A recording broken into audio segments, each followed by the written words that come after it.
What happens when a firefighter who risks his life for others is treated like a criminal just because of his skin color? How do three racist cops react when the same man they humiliated becomes their only chance at survival? Can one act of heroism change hearts, or will prejudice always run too deep?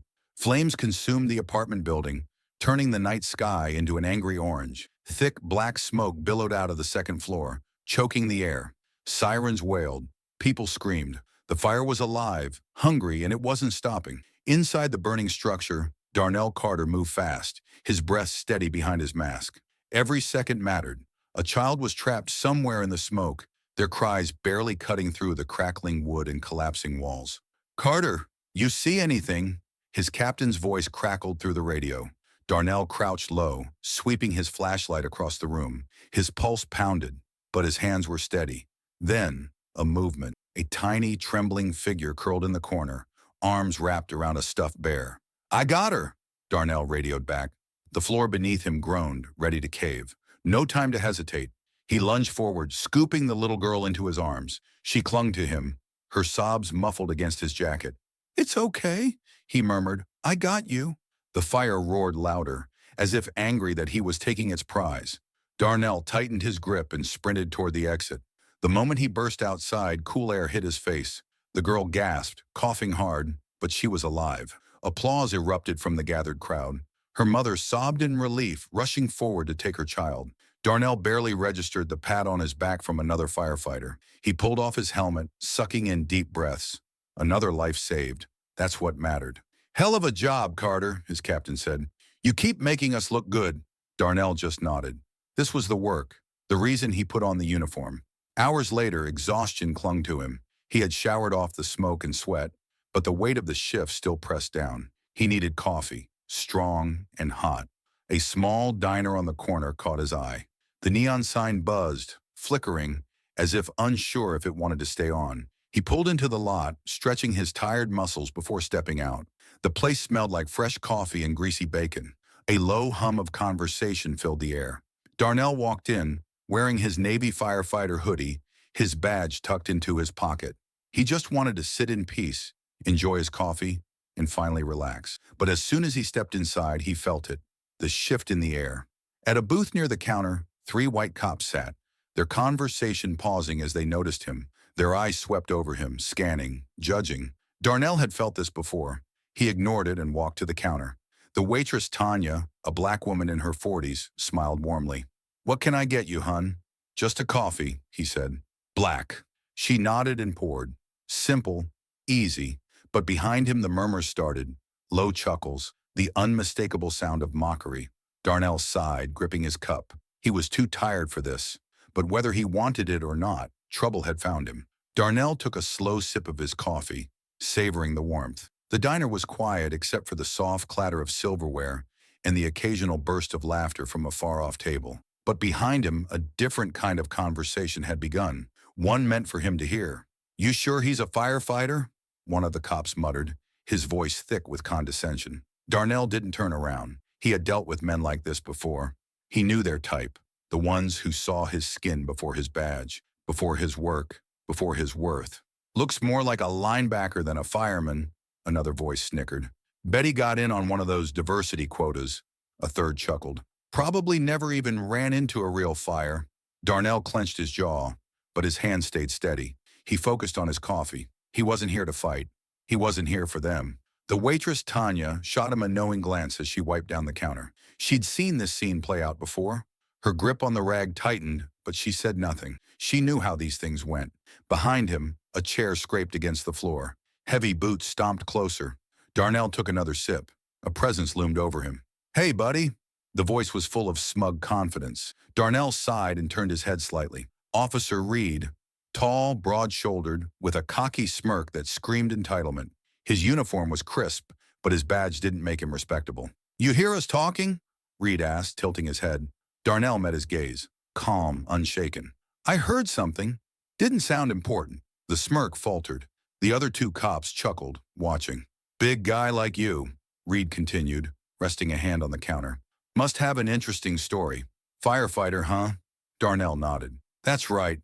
Must be nice," another officer, Coleman, chimed in. He was older, thinner, with a permanent sneer. Good pay, good benefits, job security. He let out a mock whistle. Must be real lucky. Not luck, Darnell said smoothly. Hard work. Coleman scoffed. Sure. Reed glanced at Tanya. Hey, sweetheart, you sure this guy's not just wearing the hoodie for fun?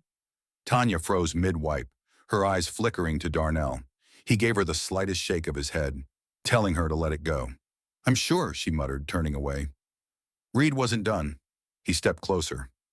So, Carter, where's your little fireman badge? I don't see it. Darnell took another sip of coffee. Slow, measured. Then he pulled the badge from his hoodie pocket and set it on the counter. Reed's smirk returned, but it was thinner now. Nice. Real official. Darnell didn't respond. He knew what was coming next. And just like that, it happened. Reed stuck his foot out as Darnell stood up. Darnell wasn't caught off guard. He had seen it coming, but he let it happen, just to see how far they'd take it. His boot caught against Reed's foot, making him stumble forward slightly. He steadied himself instantly. The diner went silent. Tanya gasped. A few customers shifted uncomfortably in their seats.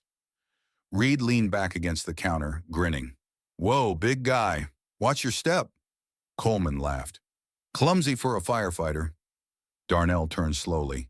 He could feel the weight of every eye in the room, the challenge in the air. He met Reed's gaze, held it, let silence do the talking. Then he picked up his badge, tucked it back into his pocket, and adjusted his hoodie. He wasn't giving them the reaction they wanted. Enjoy your night, Darnell said flatly, before turning and walking toward the door. He could hear them whispering behind him, but he didn't care. Tanya exhaled as he reached the exit. Be careful out there, Darnell. He nodded. He always was, but as soon as he stepped outside, he saw the flashing red and blue lights bouncing off the windows. A police cruiser, waiting for him. Darnell sighed. He knew this wasn't over. Darnell exhaled slowly, stepping into the cool night air. The diner's neon sign buzzed faintly behind him.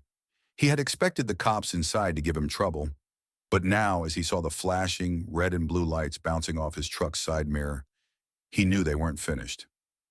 They were waiting for him. He walked to his truck, keeping his posture relaxed, his movements unhurried. His firefighter badge still rested inside his hoodie pocket. His keys jingled lightly as he unlocked the door and slid into the driver's seat. The second he started the engine, the police cruiser's headlights flared to life. The red and blue lights flooded the empty parking lot. A long, sharp sigh escaped him. Then came the siren's short, sharp wail.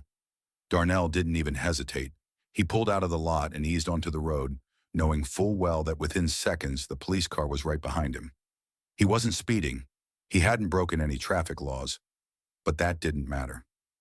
Sure enough, after only a few blocks, the siren blared again, demanding him to stop. He pulled over, keeping his hands on the wheel, fingers relaxed but ready. The cruiser's door slammed shut. Heavy boots crunched on the pavement. A familiar voice laced with smug amusement. License and registration, unless you stole this truck? Darnell closed his eyes briefly, steadying his patience before reaching into the glove compartment. He moved slowly, deliberately. He knew better than to give them any excuse. As he handed over his documents, he locked eyes with Officer Reed, the same smug cop from the diner, now standing outside his window, tapping his flashlight against the truck door. Reed barely glanced at the paperwork. Coleman, the older officer, leaned down next to him, peering inside. This yours, huh? Mighty nice truck. Bit expensive for a guy like you. Darnell smiled, but there was no warmth behind it. Hard work pays well. Reed scoffed. Yeah, sure. Got anything else in here I should know about? Anything illegal? Darnell kept his voice steady. Nope. Reed tilted his head. Step out of the truck. Darnell's grip tightened on the wheel. Why? Reed grinned. Because I said so. Coleman chuckled. What's the problem, big guy? Got something to hide? Darnell knew where this was going. He could refuse, but that would only escalate things. They were looking for a reason to drag him out, to provoke him. So he took a deep breath and slowly opened the door. The second he stepped out, Reed grabbed his arm, yanking him toward the hood of the truck. Hands on the truck, Reed ordered. Darnell clenched his jaw but complied. He wasn't about to give them an excuse. Coleman whistled lowly. Man, you're built like a damn tank. Maybe you should have been a linebacker instead of a firefighter. Darnell didn't respond. Then Reed patted down his pockets, feeling for anything he could twist into a problem. He found the firefighter badge. He pulled it out, flipping it over in his fingers like it was counterfeit. Cute. You print this off the internet? Darnell inhaled sharply through his nose, forcing himself to stay calm. It's real, Coleman smirked. And I'm the president. A third officer, Travis, who had been standing by the cruiser, spoke up for the first time. His voice lacked the same arrogance. Guys, maybe we should just... Reed cut him off. You got drugs in the truck, Carter? Darnell's patience was slipping. No, Reed grinned. How about weapons? Darnell locked eyes with him. Only the axe I used to save lives. Coleman chuckled. Oh, we got a comedian. More headlights appeared in the distance. Cars slowing down. People noticing the scene. A couple of bystanders stopped on the sidewalk, pulling out their phones. Darnell saw the flicker of hesitation in Travis's eyes. He wasn't as comfortable with this as Reed and Coleman were, but he still wasn't stopping it. Reed leaned in close. You got a problem with us, Carter? Darnell's lips curled into a cold smile. Number. But it looks like you got a problem with me. Reed's smirk faded for a brief second. Then before he could say another word, his radio crackled. All available units. Structure fire at Old Pine Motel. Officers possibly trapped inside. The air shifted instantly. Coleman straightened. Travis reached for his radio. Darnell's heart pounded, instincts kicking in. He knew that motel. You need me, he said firmly. Reed blinked, thrown off. What? Darnell turned to face them fully. You need a firefighter right now. Coleman hesitated. The radio crackled again. Dispatch, we have reports of 2 officers unaccounted for inside the burning structure. We need immediate assistance. Travis's face paled. That's our department. Reed looked between Darnell and the radio, jaw tightening. Darnell took a step forward. Uncuff me, or let them burn. Silence. Then without another word, Reed pulled out the keys and unlocked the cuffs. The moment Darnell's wrists were free, he snatched his badge back from Reed's hand. Try not to slow me down, he muttered. Then he sprinted toward his truck, throwing it into gear, tires screeching as he sped toward the flames. Reed, Coleman, and Travis scrambled to follow. For the first time that night, they weren't the ones in control. Darnell's hands gripped the steering wheel, his heart pounding. The sirens of the police cruiser trailed behind him, but they weren't chasing him anymore. They were following him. To the fire. The radio call still echoed in his mind. He didn't care who they were. Didn't care if they were like Reed and Coleman, men who saw his skin before his skills. Right now they were just people in need, and that was all that mattered. The glow of flames flickered in the distance, smoke curling into the night sky. By the time he reached the motel, chaos had already taken over. Flashing red lights, screaming sirens, firefighters moving like ghosts through the thick smoke. Darnell barely had time to throw his truck into park before jumping out. Reed, Coleman, and Travis skidded to a stop behind him. They looked at the burning structure, eyes wide with shock. Jesus Christ, Coleman muttered. Reed turned toward the nearest firefighter. Where are they? The firefighter barely acknowledged him, focused on the blaze. Second floor, near the stairwell. Structure's unstable. If we don't get them out now, we might not get them out at all. Darnell didn't hesitate. He sprinted toward his truck bed, yanking out his gear. The familiar weight of his oxygen mask and helmet steadied him. Reed grabbed his arm. You're not actually going in there? Darnell met his eyes, calm, unwavering. That's what I do. Reed hesitated, his grip loosening. But Darnell shrugged him off. Stay out of my way. Then he disappeared into the fire. The heat hit him instantly. A wall of thick smoke pressed against his face, turning everything into a shifting blur. He dropped low, moving on instinct, feeling his way through the wreckage. A faint, ragged cough reached his ears. Darnell turned sharply, moving toward the sound. Help! The voice was weak, barely above the crackling flames. Darnell pushed forward. His fingers brushed against fabric. An arm. He pulled the officer into view. His uniform was scorched, his breathing shallow. Officer Bennett. Darnell didn't know him personally, but he knew the badge. He hauled Bennett up, throwing his weight over his shoulder. Then he heard another cough. Damn. He turned and saw the second officer slumped against the wall, half conscious. Officer Martinez. Darnell didn't stop to think. He reached down, grabbing Martinez by the collar. Outside, the fire roared louder. The structure groaned, threatening to collapse. Darnell gritted his teeth. Not yet. Step by step, he pushed through the smoke. The weight of both men slowing him down. His lungs burned. His muscles screamed. Then fresh air. The night rushed back in as Darnell stumbled out of the inferno, dragging both officers with him. The crowd gasped. Firefighters swarmed in, pulling Martinez and Bennett away. Darnell ripped off his mask, coughing, sweat dripping down his face. Reed, Coleman, and Travis stood frozen. They had mocked him, harassed him. Now they stood there, watching as he saved their own. Darnell wiped the soot from his face and looked directly at them. Still think I don't belong? The silence that followed was louder than the fire. Darnell barely had time to catch his breath before the situation worsened.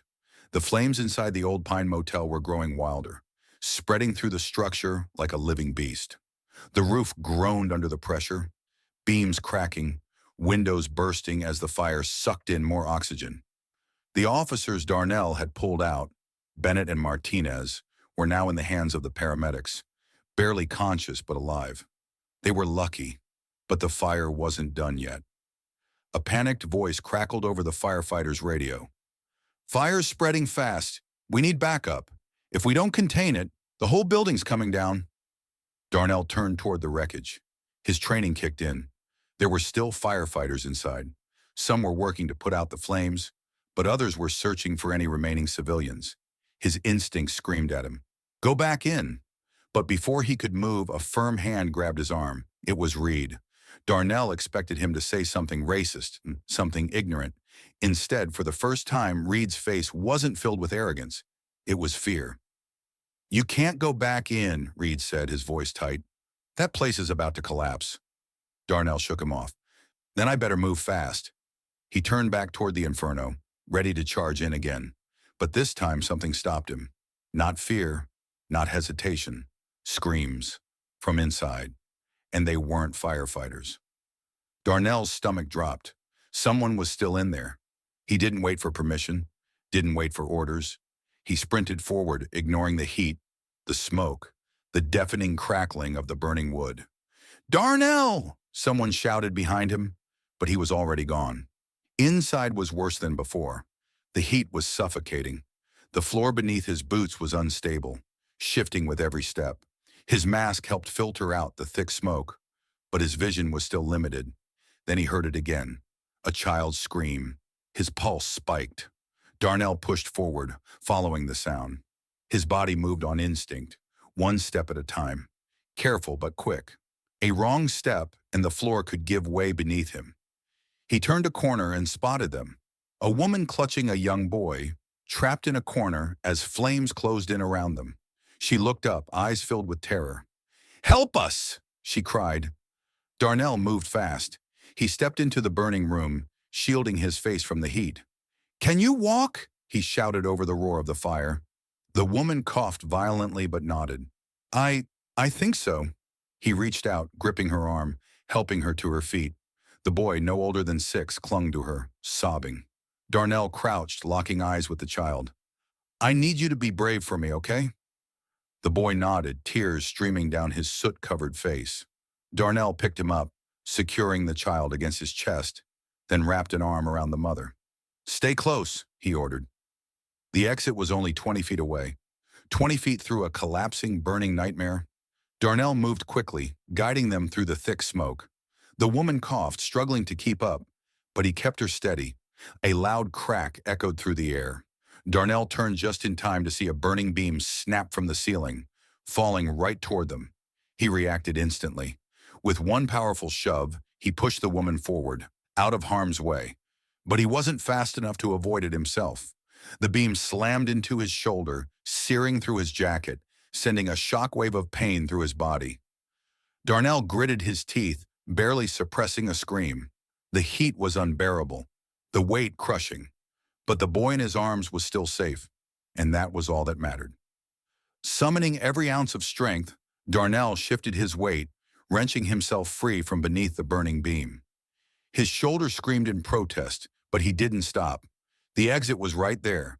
He pushed forward, carrying the boy, pulling the mother along. Then, fresh air.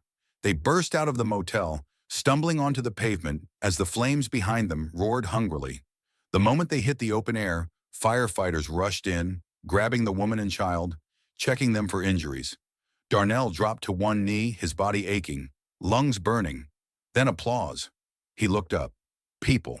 Bystanders, paramedics, even police officers were cheering. And standing at the front of the crowd, staring in stunned silence, were Reed, Coleman, and Travis. For the first time, their faces weren't filled with smugness or superiority. They were filled with respect. Darnell exhaled sharply, shaking his head. He didn't do it for them. He did it because it was his job. Because saving lives is what real heroes do, even when the world refuses to see them as one. The motel still burned behind them, but the danger had passed. Firefighters were handling the last of the flames. The paramedics worked quickly, tending to the injured. The mother and child Darnell had saved were wrapped in blankets, their faces streaked with soot and relief.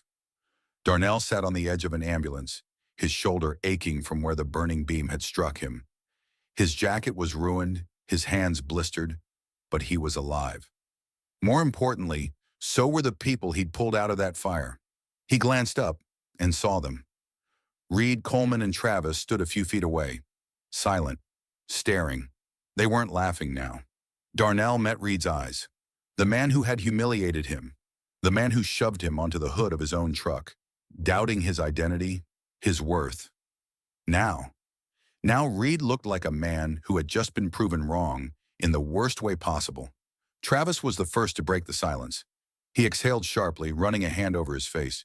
You could have let them burn, man." His voice was quiet, almost disbelieving. "After the way we treated you." Darnell didn't respond right away. He let the words hang there. Let them feel it. Then finally he said, "That's not how this works." Coleman, who had been the loudest with his insults earlier, now looked at the ground. His jaw clenched. His hands were stuffed into his pockets like he was trying to make himself smaller. Reed cleared his throat. His voice lacked its usual arrogance. "I was wrong about you," Darnell smirked, shaking his head. "You were never right about me to begin with." Reed flinched at that, but he didn't argue. For a long time, none of them spoke. Just the distant crackling of flames, the sound of radio chatter, and the murmurs of onlookers who had witnessed the entire thing. Finally, Officer Jones, the only one among them who hadn't joined in on the earlier harassment, stepped forward. His expression was unreadable. "You saved our guys," he said. "They wouldn't have made it without you." Darnell shrugged, though the pain in his shoulder made him regret it. "It's my job." Jones hesitated. Then he offered his hand, a gesture of respect. For a moment, Darnell considered ignoring it, turning away like these men had done to him earlier. But he wasn't like them. He never would be. So he reached out and shook Jones's hand. Reed, still standing stiffly, muttered, "You're a good man, Carter." He sounded like it pained him to admit it. Darnell chuckled dryly. "I was a good man before tonight. You just never saw it." Reed didn't argue, didn't push back, because for the first time, he had nothing left to say. Behind them, news crews had arrived. Cameras flashed, reporters whispering to each other as they pointed at Darnell, at the motel, at the cops. Bystander footage from the traffic stop had already made its way online. The whole world had seen the way these officers treated him, and then they saw the way he saved them anyway. One of the paramedics returned with a fresh bandage for Darnell's arm. "You should get checked out at the hospital," she advised. "I'm fine," he said. Then with a small smirk, he added, "Besides, I wouldn't want these guys to pull me over again on the way there." A few of the firefighters chuckled. Even some of the younger officers cracked small, uneasy smiles. Reed, Coleman, and Travis, though, they just stood there, wearing the weight of their shame like an extra uniform. They had spent the night trying to tear him down, But in the end, Darnell Carter was the one who stood taller, and they would have to live with that. As Darnell stood, stretching out his sore limbs, he glanced one last time at the men who had tried to break him. Then, without another word, he walked past them, toward the firehouse, toward home. The footage spread like wildfire. By morning, the video of the traffic stop had millions of views. Social media exploded with outrage. Firefighter harassed, then saves the same cops who profiled him. News anchors dissected every second of the video. Darnell's calm demeanor, the officer's aggression, and the undeniable shift when the emergency call came through. People were furious. This is what black men deal with every day. He saved them anyway, and they didn't even see his humanity before that. Those cops should be ashamed. The police department tried to control the damage. A bland statement about reviewing policies wasn't enough. Protesters gathered outside the station, demanding justice. Then came the internal investigation. Officer Reed, Officer Coleman, and Officer Travis were pulled off duty pending review. Their past records were dug up. Turns out, this wasn't the first time they had harassed a black driver, just the first time they got caught. Department couldn't ignore it. A week later, the verdict came down. Reed and Coleman were fired. Travis resigned before they could fire him. The official report stated violations of conduct, racial bias, and abuse of authority. But the truth? The public pressure had forced their hand. Meanwhile, Officer Jones, the only one who hadn't joined in, spoke out. In an interview, he admitted, "I should have stepped in sooner. I won't the D make that mistake again." Some people called him weak for not stopping it in the moment. Others respected him for at least owning up to it. Either way, he was learning. When reporters shoved microphones in Darnell's face, asking how he felt about the firings, he kept it simple. "I didn't need them to lose their jobs," he said. "I just needed them to see." But when one journalist asked if he'd ever trust the police again, his smile faded. He sighed. Trust has to be earned. And for too many, that trust was already broken. A week later, the world had moved on. But Darnell Carter hadn't. He sat in the same diner, sipping his coffee. The air felt different. No tension, no stares. Just peace. Tanya, the waitress, walked over with a smile. "You became a hero overnight," Darnell chuckled. "Didn't feel like it at the time." She shook her head. "You showed them what kind of man you are. And now the world sees what we go through." Before he could respond, the bell above the diner door jingled. A young man in a firefighter cadet uniform stepped inside, looking nervous. He spotted Darnell and walked straight to him. "Excuse me, sir. Are you Darnell Carter?" Darnell nodded, setting his cup down. "Yeah, that's me." The young man swallowed hard, shifting on his feet.